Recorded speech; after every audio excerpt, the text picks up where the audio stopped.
And we went to, I think that year, our third year in business, almost 10 million. It was like 9.8 million. You had, so that was your year of like explosion. Grow the sales, fix the operations. Grow the sales, fix the operations. It's a never-ending cycle. He was a junior partner at a massive company that ended up selling for like $680 million. I realized that there was a gap. I needed to find somebody because it wasn't me. I wasn't the gap filler. I'm not the integrator guy that's going to sit down and like do whatever, all these things, put them together. I'm the idea guy. You may have different ideas on the route to get there, but you guys have enough respect to talk through the routes and make decisions together. We're going to find the best route to get to this destination that we both want.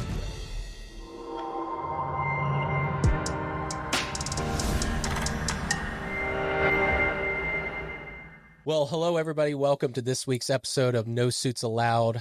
I'm really excited to be able to share this episode with you. I'm in Indy Roof Studios headquarters. What is this studio called? I guess it's the Work Hard, Play Harder. Well, you can't see the sign here because it'll be superimposed by then. But anyway, yeah, it's this is our office, but we need to film content a lot for not only customers but different things that we do. And so we do a podcast sometimes, not all the time, right? Just when we have some people around and we want to do some fun stuff, it's enjoyable. So we made this room here, and it's. I love it. This was dead space. This wall was not here.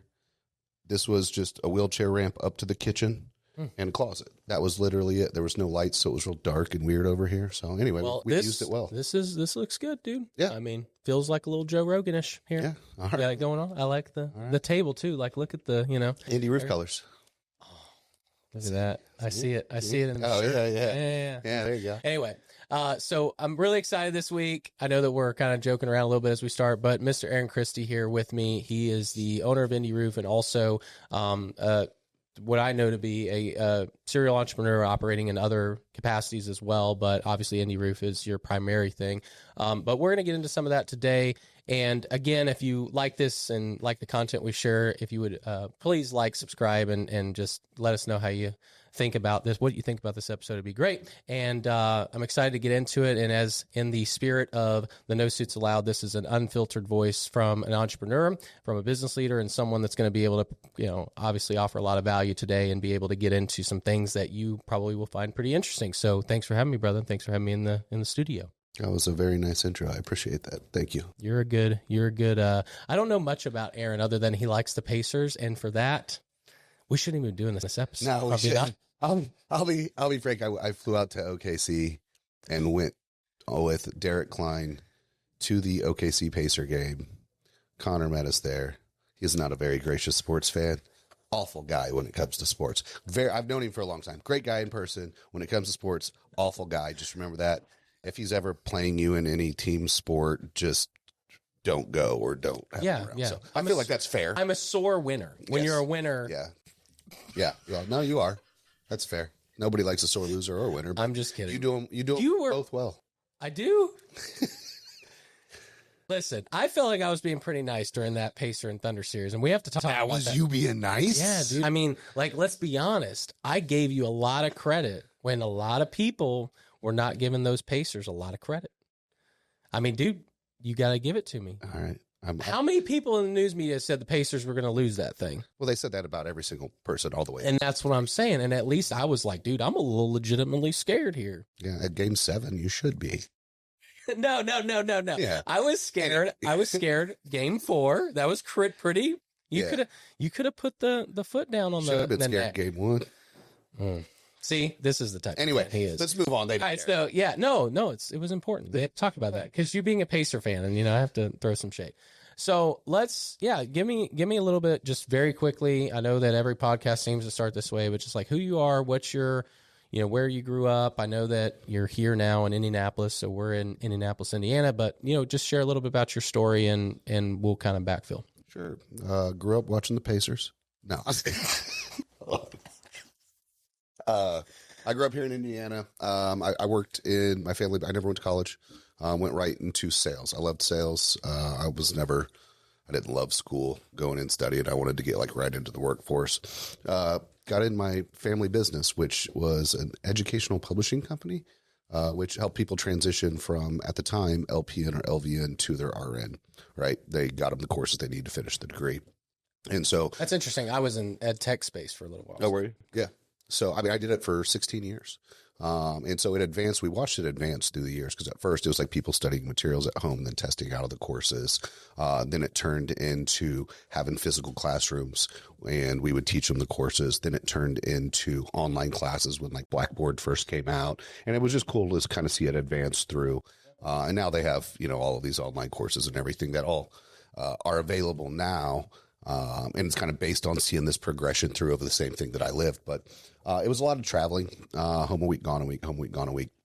Cool when I was single, got married, had kids, families crying every other week. And the thing is, even when you're home for a week, and I'm sure you've traveled enough that you know this, you're not really there because you're just waiting to leave the next day. Well, or you're playing catch up from what you were when you were gone. Then you got to sit at the computer, all that stuff. When you're on the road, you're not doing as much. So yeah, I know that 100%. Yeah.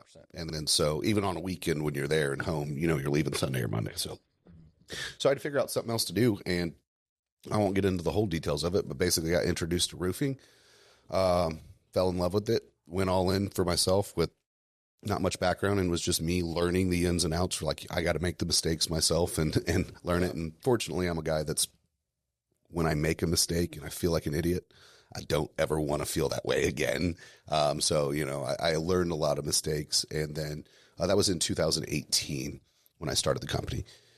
And it was just me for about a year. Had a couple part-time guys in 2019. They were just kind of friends of mine. I'm kind of like whenever you get a roof type of deal.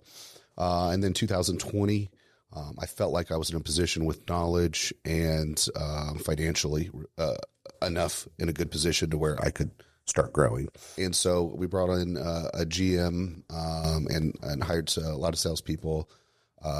Went through, it was COVID, right? And so they locked everything down. But fortunately, we were able to go around and all the necessary workers. Yeah. And I was more of I was never a door knocker. I didn't like it. I didn't like doors getting slammed in my face. I hate rejection. So, we could go so off with all these pacer but anyway, we're gonna leave it. I'm gonna leave it alone. Yeah. I'm gonna not. Yeah. Go ahead. At the time, it wasn't near as tough to fight in the meta world, Facebook world for leads. And we had a good storm in 2020. I cranked out some Facebook leads, got a lot of traction. I got really good at building relationships with realtors as well. And it just kind of took off. And we went to, I think that year, our third year in business, almost 10 million, was 9.8 million or something. I remember when we met, was that 21? It would be in the beginning of 21. Yeah, I think it was around 21. And I remember that, you had so that was your year of explosion kind of, correct, right? Yeah, and having to build that. And then that's you got the sales, now you got to fix all the operations. It's a never ending cycle of back and forth. Yeah. Grow the sales, fix the operations, grow the sales, fix the operations. And so, just since then, it's crazy because now we're at 15 million, right? So nothing insane past that for the next few years. We've trickled up a little bit. We went down one year and then back up and keep trending up little by little. But it's a completely different company based on just how everything's ran. And I understand the world's evolving too, and the industry's evolving. But just the systems, the process, how we run everything is absolutely mind-blowingly different. And it's set to be able to handle, anything that comes our way with more volume and whatever else. Yeah, correct. Yeah. So that's the quick rundown. Yeah, it's good. So, and you have a wife and kids. Yep, 3 daughters and a wife. I'm outnumbered at my house severely. Oh, okay. So I want to kind of back into that a little bit. Obviously, how it's changed, right? Yeah. And how things look now versus then. And obviously business is always it's an ever evolutionizing thing, especially with the way the world is and just the technology. You wake up 6 months from now and there's a new AI thing or a new whatever. The world we're living in is crazy right now. From the standpoint of what you talked about just a second ago, you said, which is a really good nugget, is there's sales, and then you have to combat that with bringing the ops back up, and then sales, and it's always going back and forth. when you talk about what was like the biggest pivotal point, and I'm sure you'll probably say Adam to a degree, but like what was the biggest pivotal point for you to be able to hit that? Like, did you hit 9 with having some of that figured out, or was that just a big uptick year? And then it was like, oh, we had to figure a lot of things out. Were you building the plane on the way down type of thing, or had you kind of built it to allow for you to grow? No, I think, fortunately at that time, we had a crew, and it was the crew leader that was like working hand in hand with me. And he would pretty much handle everything. So we didn't have project managers, but he dealt with it all. And as we grew and did that, he brought on more crew leaders he trusted, and then he ran those guys. So I didn't have as much in-house operation. It was more dependent, which you can't, to this day and age, I was really lucky with him. Like, he did a very good job. It was like his first crew. He'd been working on a crew and called me and like wanted to start his own. And he had actually done a roof. He was like, oh, like, I actually did this roof for you guys that he saw on our Facebook page or something, and brought him on, and he was able to manage a lot of that. Adam didn't get here until 21. And then he helped with operations once, okay, you can't just hope that this person does it forever, because crews seem to kind of, they ebb and flow and all that stuff. Yeah. So, but the growth was just mostly marketing powered. And then fortunately, we had some people in place that were taking care of things that needed to be done. But there was a lot more mistakes and things that happened, like we did rip a wrong roof off one time, and fortunately the lady owned both houses, and it was the paperwork from Allstate was wrong. It had the other address on it. So we put it along, like the contract was right based on that paperwork. Everything was right. But because Allstate had it wrong, they went to that address because we put it in our system. My guy is pulling out the Epstein files right now. He's just admitting to State Farm that, like, oh, he did. I'm just kidding. I'm just kidding. No, actually, it should have been Allstate's fault. No, yeah, it sounds like it was. But I was like, you're like, I'm not going to make the homeowner pay for it, and I know they're never going to pay for it. So we just bit the bullet and did it. Okay, so you did end up biting the bullet. I thought you were saying something to the effect of like it's not a big deal. No, what I was saying like was working the I was like, technically we were right and we didn't. Like, could have taken it to court. I did that roof that I was, but who would do? You know what I mean? That's shitty. Yeah. So, but from that standpoint, when you're talking about the way that things pivoted for you, and obviously there's this balance, like you said, or this constant back and forth between ops and sales. Like, when did you feel like was that something that came from the past of that, being in publishing or being in that world, and you just kind of knew that there was going to need to be that balance there? I guess as an entrepreneur, how did you go from being the guy who was like, all right, I'm going to start this thing, and I don't know too much about it, then have this big uptick year, to then like, okay, I found, and I don't know, maybe you could speak to how you found Adam or your relationship prior, but like then you placed him, and then you now are assembling this whole thing. And when you come in the office here, obviously there's memorabilia, there's games, there's, a culture, you got offices and whatever. I'm saying it's obviously a well-established company, and both from the standpoint of how it does business as well as the office that we're in. So I'm saying, like, what was like most of the pivotal pieces of that, or is that just something you already had knowledge from? No, I didn't. And I think anybody going in and thinking that, hey, I know how to do everything, and I know how to do everything right, and I don't have any, I can't take, like, that's not a great idea. Not the recipe. No. Right. And so my strong suits were marketing and sales, because that's what I did for my family business. Right. And it's funny, when I first started coming in, like I worked like I did in that business, right? I took calls at 8:00 at night. I'd text people back. It didn't really matter. Like, I was used to traveling and working like 7 days, not like in the office working 7 days a week, but taking calls and in sales, it's like, hey, you want to get this sale, you got to be available for the people when they have questions. And so that was my really strong suits. And so that's why I was able to shoot up to the 9.8 million really quick, because I was able to like share that with my team, and they did the same things and were successful. Where I realized that operationally, hey, there's going to be issues, is one, we started having issues. I actually did a podcast with Dustin Biegler one time. And he'd been a mentor of mine. I reached out to a lot of people in the industry because I didn't come from roofing, right? Yeah. And so I'm like, hey, I got to learn from people that know how to do these things, but I don't want this guy's system or this guy's system. I want to learn everybody's system and find out what I like the best, what works well in our industry and how we do things, et cetera. And I should probably say market, not industry. But anyway, I was talking to him on this podcast. I think it was maybe the American Contractor Show. I think John Dye was hosting, and then me and Dustin were on there at the same time. And me and Dustin had talked, and and like we had worked together. He had helped me a lot of times, and he was the one that pointed it out on that show. He's like, "All right, you just hit 9.8 million." He said, "So you're probably having a lot of operational problems right now." Yeah, they're starting to get, there's starting to be more and more issues, and it's funny. We did the podcast, and afterwards I grabbed him like, "All right, dude," and so we talked for a little bit, and then I realized, hey, I need somebody, better in the situation that's running this, that's a little more refined at these type of things, and so that's when I met Adam, and how did you meet Adam, and what was and I'm going to have him on the show, but so I'll hear a little bit of his story, but like his background that made you feel confident enough to just like, all right, pull the trigger, place him. Like, was there lead up to that? Did you know him, or did you just find like? No, I was actually introduced to him, and his background helped. I mean, he was a junior partner at a massive company that ended up selling for like $680 million. And so he got a little bit of a payout or whatever, not enough to retire, I don't think, but enough to feel comfortable and take some time off. And so he was one of those guys that doesn't really sit still. So he was doing some consulting in his free time. And, so I hired him as a consultant. I was like his third client. And I'll tell you what, even so much about the background, it was just personality, the way that he acted. Like he was interviewing me the whole time. Like he was going through and digging in. It was like, and you've met him, like you can see that. And so like I'm asking him questions, but then he's like basically turning it around into an interview on me. And I noticed how sharp he was. And so eventually I was like, hey dude, I got an idea. Cause the consulting was helping me like place this and do a couple things.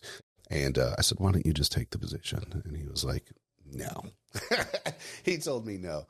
And so I just kept on him. And Aaron doesn't like rejection. No, I don't. No, I don't at all. You heard it here first. But I was like, okay, cool. And so I just kept going, and I was like acting like we were just doing consulting still. And I kept having him come in and meet me face to face. And so I'm showing him the ropes and like my vision, right? Yeah. So you duped him. Yeah. And so I don't, that sounds like a negative connotation. I'm just messing with you, man. But you were like, I'm going to lead you to the water. But I was like, okay, no, sure, bud. And no, but he was such a great guy. And eventually I think he saw the same vision as I did. And decided to come on board. And so we've been partnered up since then. And I think it was July of 21 was when his start date was. Yeah. And he's, I mean, certainly there's a level of, I want to say convenience. That's the wrong word, but you hit good with that. And it's funny you said the interview thing, because I had a client most recently hire somebody that he was like, I literally told them in the interview that they interviewed better than I would interview. Yeah. In that interview or whatever. Yeah. So it's kind of funny that you said that same thing about him. That's kind of, I get that there's nerves and things. Yeah, sure. But you can tell like when people's conversations, the questions that they're asking, if they're just waiting to answer your question, or they're actually inquiring to know real things that are going to be prudent to the situation. Right. And so that's why, I've learned a lot from Adam of things that were outside of my wheelhouse. In business. And so it's just cool to see those things evolve and everything. Sure. But you have to get people. The whole point, I think, was your question. It's like, hey, I realized that there was a gap. I needed to find somebody, because it wasn't me. I wasn't the gap filler. You know me. I'm not the integrator guy that's going to sit down and like do whatever, all these things, put them together. I'm the idea guy that I have all these great ideas that I'm like squirrel. And so I needed somebody that could fulfill that role. And meeting with him, and you just realize, when you meet somebody that is going to be that good, if you don't find somebody like that, you keep looking. Yeah. You, and I know you kind of follow that, or you do follow that, not kind of, you follow that visionary integrator psychology, and that's how you've set up your business. Some businesses I've seen do that, or have the same goal to do that, and they don't execute the same way that you guys have. I think it's just a natural thing for us. As I say, it feels natural when I'm here. Yeah. It doesn't feel like there's combativeness, or that you're off being, being hard-headed and he's dealing with a bunch of the stuff that you leave in the, it seems like things are in sync, right? And that relationship works very symbiotically. Most that I've seen, especially in our industry, because I think like when the EOS wave came through, it was like, for those that don't know what I'm talking about, entrepreneurial operating system, and the whole Gene Wickman thing came around. It was like when people started to do that, and you know this from even my own experience and some of the things I've done with partnerships, it was just like toxic, because it was like, you're going to be, which I'm not a bona fide integrator. I played that role, but where you come in and you're like, hey, I'm going to do this, do this, do this. And you're, like you said, you're off in, outer space doing whatever you do. And then you're kind of leaving everything in the dust for that person to handle. But it didn't seem that way between you guys. It feels like there's a good, and maybe he has a different opinion, but at least from what I see, it looks like you guys have like a lot of respect for each other. You don't like, he knows what he needs to do. You know what you need to do, and it works. I think, yeah. Could have a different opinion. I don't think he does, but I'll listen to his podcast next and we'll find out. No, seriously. I think we have a very healthy respect for each other. Like, I respect his position. I don't go in and say, hey, you need to do these things. Like, he's the COO. If I have ideas, I bring them to him and ask his opinion. He's like, yeah, that's a great idea. Let's do it. And then others, he's like, well, hold on, think about this. And I'm like, you know what? You're right. Cool. I'm brain dumping on you here. Let's talk through the stuff. So I think we respect each other's opinions on that. And I think that's definitely heavy. Neither one of us have a heavy ego. So yeah, I think that the key for that relationship to be successful, from what I've seen, is really, that you, as a visionary, playing that role, you're never, so I know that the idea is like the visionary is over the integrator, or at least that's how that's written, right?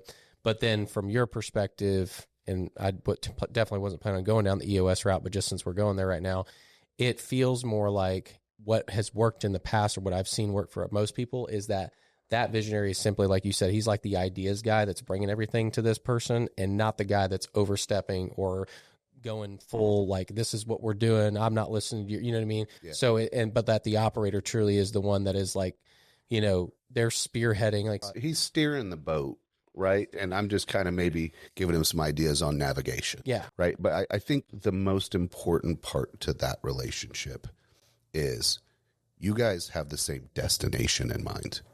You may have different ideas on the route to get there, but you guys have enough respect to talk through the routes and make decisions together. That way it's not your fault or your fault, but it's like, hey, we're bringing ideas together. We're going to find the best route to get to this destination that we both want to be at. Yeah, that's good. And that's also something that like is applicable in any partnership, not just a integrator visionary type of like partnership in general needs to work that way. And I think on the partnership thing too, and this as a whole, and yeah, I didn't expect to go down this road, but, I think it's important to have different personality types. Me and Adam are totally different. If you have people that are good at the same things and the same personalities, it doesn't work. I think those people tend to butt heads. Yeah. When you want somebody that sees different angles on things, I see the views over here, I see the views over here. And so having those different outlooks with a healthy respect, I think leads to a better result. And I know he does well. And I know like even some of the stuff we talked about off camera, about like the real estate stuff, there's some involvement you guys have there, but, is he a partner, an actual partner? I wanted to know if that's something that, like, is he a equity partner in? He's not an equity partner because I'd started it beforehand. We actually looked at doing that, and it would have cost a lot of money for him in taxes. So he gets paid on the profit as a it's just not on paper. And that's what I was going to say is, like, just since we're finishing this segment here, is your psychology with that, like, hey, I was open to a conversation, it just didn't make sense? Or is that more of a, hey, do you have a philosophy around that in terms of your having this guy that's this high level that you're like, hey, I want him to be at his best, make the most he can, et cetera, et cetera. Like, are you a guy that usually is, hey, let's talk partnership, or hey, let me cut you profit share deals? Like, what's your psychology? I think it'd be a very rare case when you'd want to cut somebody into your business profit wise. Like, I'm sorry, not profit-wise. Equity-wise. Equity-wise. I think people should be very, very, very, very, very careful about doing that because things can go south very quickly. Yeah.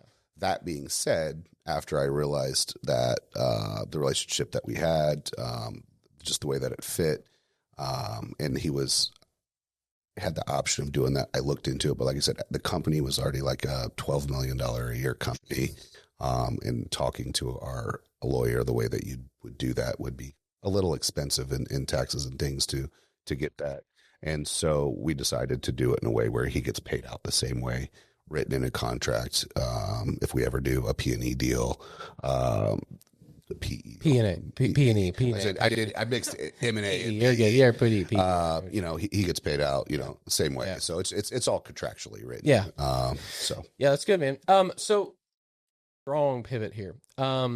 Let's go into, and I know is it the pivot playing footsie with me? Oh, that is a strong pivot, dude. Okay, OKC fan. Anyway, go ahead.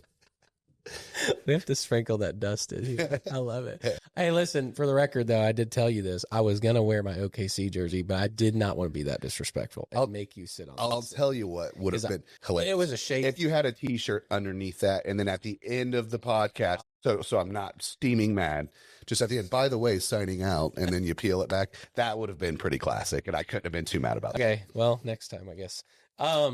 Anyway, no, strong pivot. So as far as your journey has been filled with different verticals, different industries.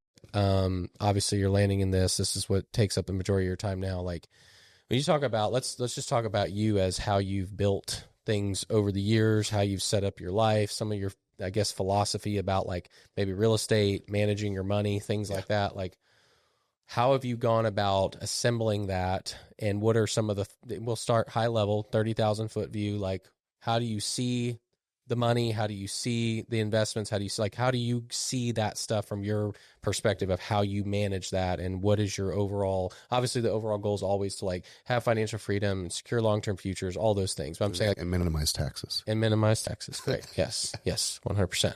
But overall, and that's why, so some of that you can get into too, as well, is like, how have you gone about doing that, navigating that? Because you've done well, you've made yourself some profits over the years. Like, how have you psychologically set yourself to where you like? Has it been a certain portion real estate, a certain portion here, those types? I don't have any set standards. The key is finding somebody that, if you don't know a ton about it, finding somebody that knows about it and working with them. I work with two groups of investors. One's my brother and one's a guy that does new real estate. Like we're building a $35 million condo complex up in Fishers right next to Topgolf. And we're building it from the ground up. So that's something I'm doing with him. And then I've bought a lot of pre-built strip centers and things with my brother's investment firm. And so it's better to start with somebody because like you get almost the same amount of returns if you bought it all yourself. Because you're buying better deals, you're doing things better. They get a management fee and like a kicker on the sell at the end when you guys sell it at the end. But to not have to literally deal with anything, it'd be like, hey, you would buy a house. Like, would you buy this strip center over here and never have to deal with it ever if when you sold it, somebody got, 10% of the profit, not even of the total thing, but like 10% of the profit? Yeah, it absolutely would. It's hands off, right? And then you have the ability to work with these people and learn the ins and outs, if you want to, of real estate. And so I'm like, hey, I went and talked to somebody earlier, and they're like, you got to buy real estate. Depreciation, advanced depreciation on cost seg and stuff. Yeah, do cost segs, which you can't really do on houses, right? No, but you can do it with some of the things like you own. Yeah, the large buildings, like because the cost segs anywhere from $2,000 to $20,000 to do. Like you don't want to spend $5,000 to cost seg a house out that's going to get you maybe $20,000 off on taxes. It's just not. It's not right. But if you go in, as an example, we bought a strip center down here, fully leased out that year. I was looking at what my tax liability I thought it was going to be. And it was going to be around like, I think 150 to 180 was my guess. And so I was talking to my brother with that one. And I said, hey, this is what I got. Are you guys getting anything this year? And he's like, yeah, we're about to buy this. So I gave him $150,000 to invest in it. I can't remember what percent I own. Now, do you have to set up, I've heard things like you have to have like you have a LLC or a separate entity that's registered as you have to like a licensed. Not as a partnered one. It's okay. Like if you own individually yourself the entire building or whatever it is, whatever you're buying, yes, you want a separate LLC. Because like I own this building and I own a building right here next door. And if somebody tripped and fell at the other one and sued me, they could get this building. They could get this building. Anything that's not in its own LLC, which is the whole point of the LLC. But I'm saying from a tax perspective, when you're talking about depreciation and those things, I thought there was something to the extent of like being a real estate professional or something like that. You don't have to have those criteria. I don't. Maybe there's something extra, but I think you have to work so many hours in real estate to establish that. You have to like show that you work 75% of your time or X hours a week in real estate to get that particular benefit you're talking about. But what happens is like when I went in, I gave my brother $150,000. They buy the strip center. I think it was like 2.6 or $3.1 million. So that goes towards the down payment, and then I own X percent of it. So whenever we get payouts, I'll get my percentage based of the payouts. It increases in value, and then 5-6 years they sell it for $5 million, right? And then we take our profits there, and so it's minimal. Like I get from that one $3,000 a quarter or something. Like you're not living on it, right? But I took that 150,000. I got a K1. We bought it in December. Yep. I got a K1 in January and got like $100,000 off on my taxes. Yeah. So I could have given the government $150,000 and paid my taxes, or I could have bought this apartment complex, which in 5 years I'm going to get $300,000 back plus monthly, or I think it's quarterly $3,000 payments. Or I could just, pay the money and never see it again, right? So it's like, it makes sense to do these things. And then like people are putting something, which I put money in the stock market and everything like that too. I was going to say, by percentages, do you have any like, hey, I put this much in real estate, this much? I put more in real estate because if I put it in stock, I still have to pay taxes. Yeah. So I would rather, it's like they're earning like 15% IRR year over year in real estate. Typically, if you find a good deal, right? If you have a good partner and you have a good deal, they're doing all the work. They're brokering the deals. They're doing everything. They give you a slide deck that says this is what your returns are going to be, and it averages anywhere from 10 to 15% IRR year over year, and then you're going to get that back in 5 to 6 years when they do the flip, and you didn't have to pay taxes. Now you'll have to pay capital gains on that, but you could take it at that time and just reinvest. That's what I was going to say. Or there's other programs where you can just take that money, put it immediately. I'm going to get the number wrong, so sorry, but it's like a 1036 or 1031 roll up or something like that. But it has to be out of the same company. So like if I sold this building 5240, blah blah blah, I would have to then buy another building with 5240 LLC's money. Yeah. I can't take it from Southport at the Corners and then buy a new thing with a completely different LLC. Yeah. So that's the only way that you can do that. That makes sense. And then from the standpoint of like your, like when you were getting, this is not financial advice. No, this is not financial advice. I think we have to legally say that. Yeah. That was just the last question on this, and then we'll pivot to our last thing. We'll wrap up. Is when you were at a certain age or certain, like, I mean, was there a certain point in time, like if you just always, like some of the guys I've had on before, they've been like, oh, I just knew I always didn't want to be broke and I wanted to have 6 months in the bank or a year worth of my, spending in the bank. And like, was there ever a point for you that was like, okay, I now am in a position, like, was there a certain size of your business or a certain size, like, hey, I had this amount of money sitting here. Now it's time for me to get invested in those things rather than just me putting all that back in my business. Like, was there a point in time where you did this? For the first 3 years, I think I took a $50,000 salary. And just reinvested everything. I reinvested everything. I mean, don't get me wrong. I used card and I bought meals and stuff like that, but right. But like for the most part, I didn't take much money. Like we bought cars cash. We paid everything cash. At the upfront, we would prepay some bills for next year to minimize taxes. Different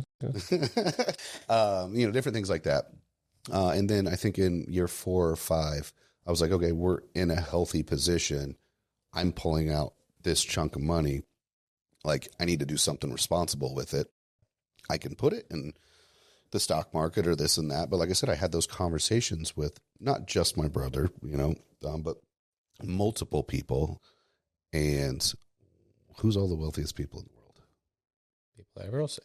Real estate. And I was going to say that your brother is real well off in real estate. That's what we're going to have him on the show tomorrow. But so I know we'll talk to him more about that. We'll pivot. So just for those that are listening, like when you say your brother, not talk about some brother in your basement. You're like, No, he's my older brother. He's been an entrepreneur since he was 18. He owned a cleaning company as I believe it was his like senior year of high school where he had adults working for him.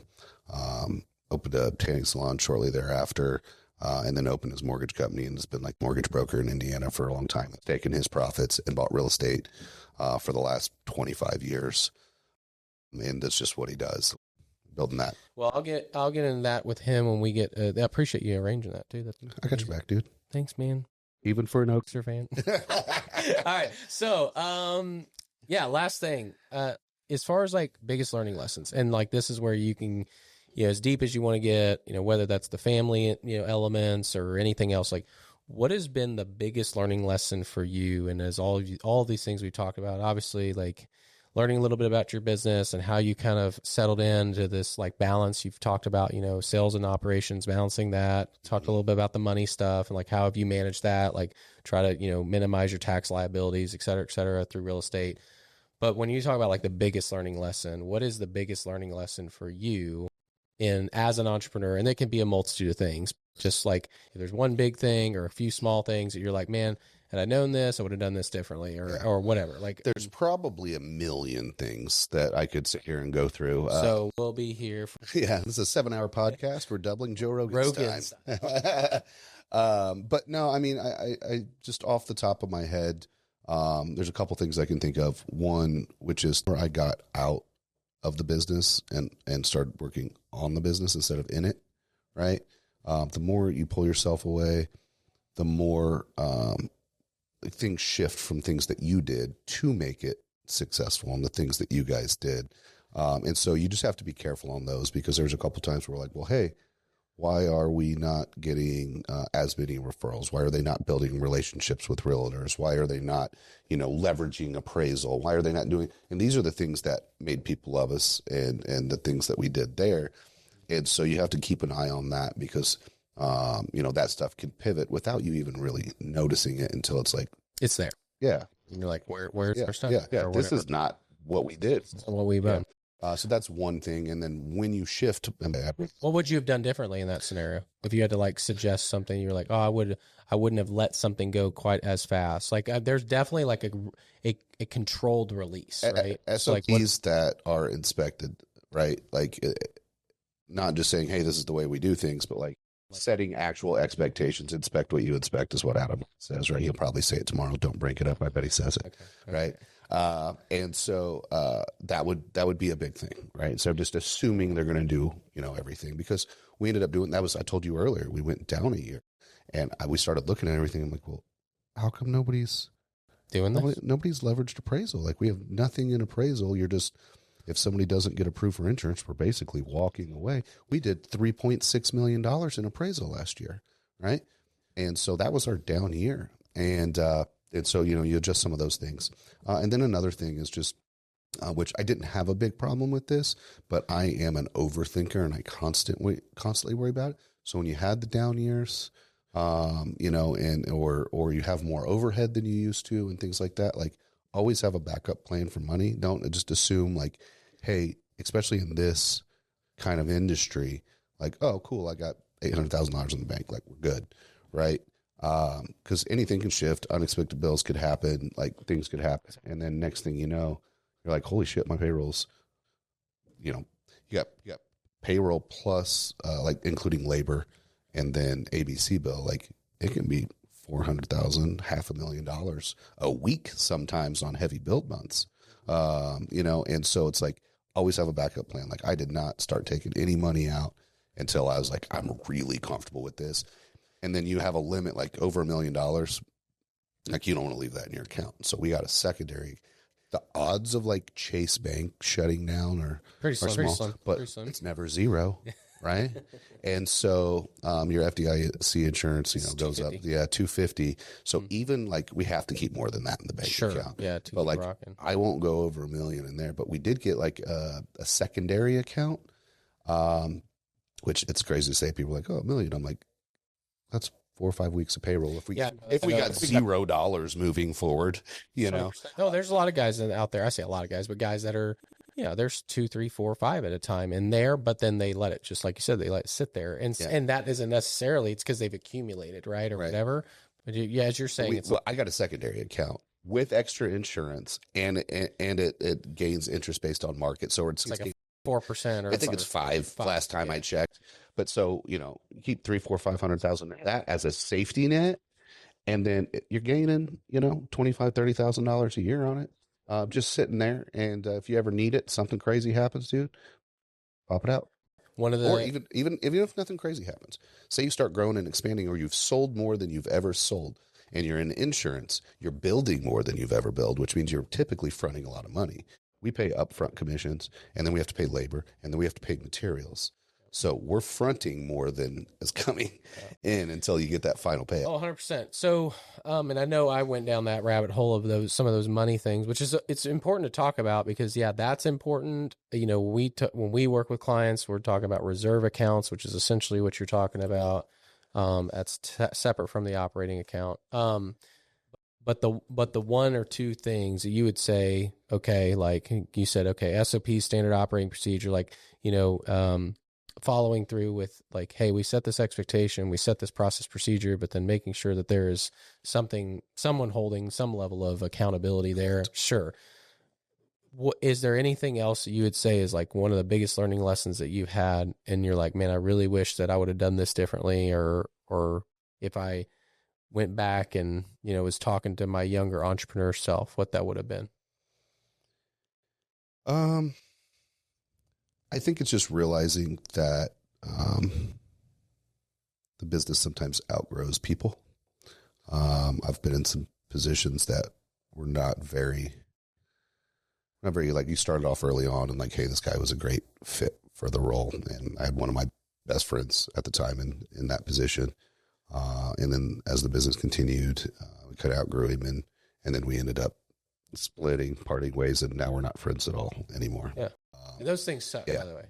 They do suck really bad. And I had no ill will. Because you can be like, really, not only can that person grow with you, I've had that experience myself personally, but like grow with you, but then you're like kind of outpacing it, or they're like you said, and then it's like, you still care about that person. And you like genuinely care about that person because they've been with you through the thick and thin, whatever. Then you have to cut that off. And like you said, it's like really most of the times when it cuts off, it's like that. I think it just got so bad in the time frame where he actually ended up resigning. I was fortunate enough to realize that I didn't have to let him go. He resigned himself.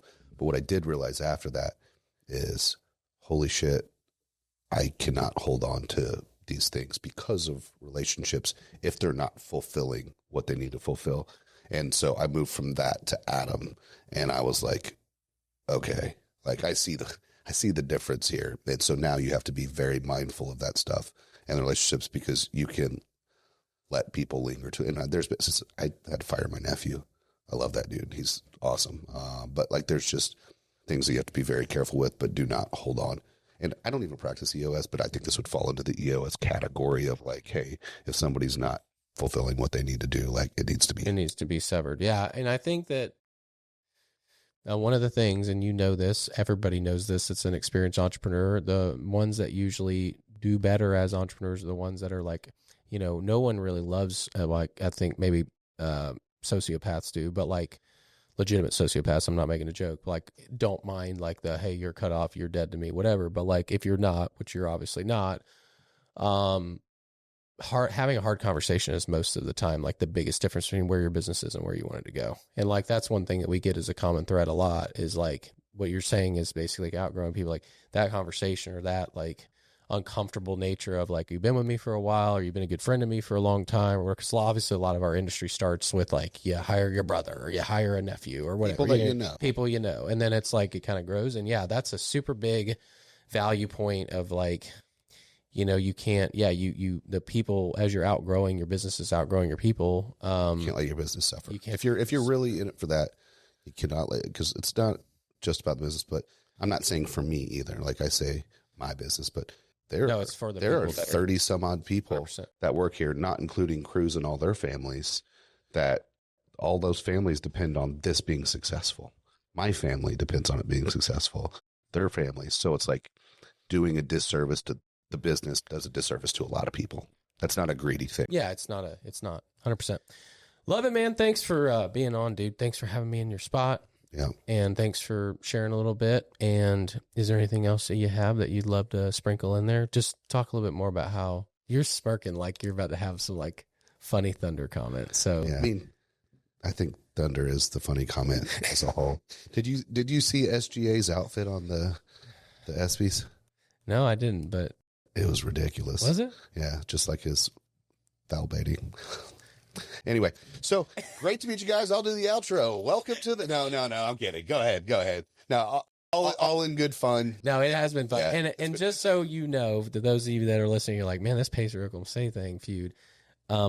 Just so you're filled in, I love my Thunder. He loves his Pacers, and we had a lot of nonsensical discussions all through that series. And I try to be rational.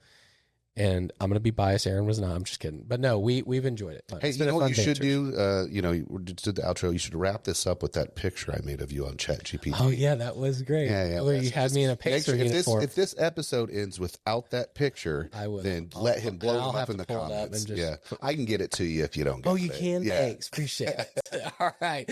Thanks for joining us, guys. This has been fun. Again, if you like the content, subscribe. Let us know what you think. Thanks again, brother, for being on. I enjoyed the conversation, and this is a good dude over here, so I hope that you guys enjoyed it. We'll see you on next week's episode. Thanks for being here. We'll talk to you soon.